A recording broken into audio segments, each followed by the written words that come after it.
కార్యక్రమంలో పాల్గొన్న ఎమ్మెల్యే నెహ్రూ అభివృద్ధి ధ్యేయంగా జగ్గంపేట ఎమ్మెల్యే జ్యోతుల నెహ్రూ ముందుకు సాగుతున్నారు. ఇందులో భాగంగా గోకవరం మండలం తిరుమలాయపాలెం గ్రామంలో పలు అభివృద్ధి కార్యక్రమంలో ఆయన పాల్గొన్నారు. గ్రామ సర్పంచ్ పోరంశెట్టి శివాజీ అధ్యక్షతన 40 లక్షల వ్యయంతో కూడిన 4 సిమెంట్ రోడ్డును శాసనసభ్యులు నెహ్రూ శంకుస్థాపన చేయడం జరిగింది.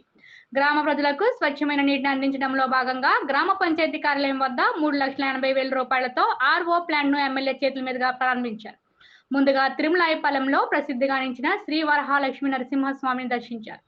అనంతరం ఎమ్మెల్యే నెహ్రూ మాట్లాడుతూ గత ప్రభుత్వం పాలన వల్ల రాష్ట్రంలో ఆర్థిక పరిస్థితి గాడి తప్పినప్పటికీ కూటమి ప్రభుత్వం అభివృద్ధి ధ్యేయంగా ముందుకు సాగుతుందని ఆయన తెలిపారు.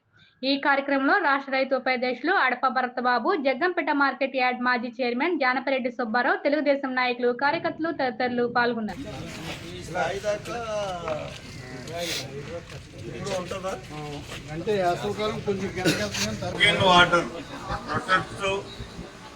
వాటర్ అంటే స్వచ్ఛమైనటువంటి నీరు ఎప్పుడు పూర్వకాలంలో ఏదైతే ఒక నూతి నుంచి ఇక్కడ నీరు తాగేవారో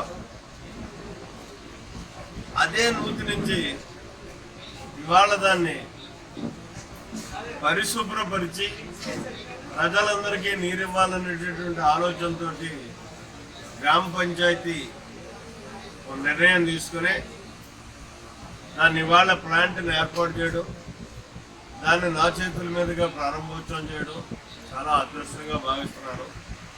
అలాగే ఈ గ్రామంలో ఏదైతే ఎన్ఆర్జీసీ గ్రాంట్ నుంచి రోడ్ల కోసం ఇవ్వడం జరిగింది, అవి కూడా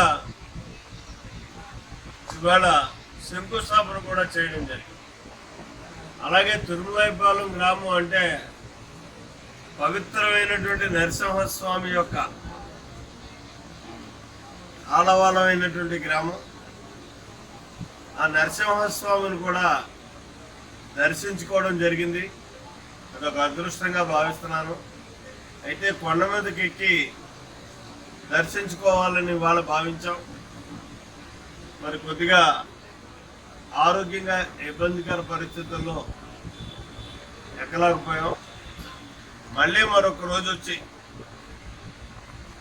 మెట్ల మీద నుంచే పూర్తి స్థాయిలో నరసింహస్వామి వారి పాదాల వరకు వెళ్ళి దర్శించుకొని రావడమే కాకుండా అక్కడ కావలసినటువంటి వనరులు కూడా ఏర్పాటు చేసేటటువంటి బాధ్యతను నేను తీసుకున్నాను.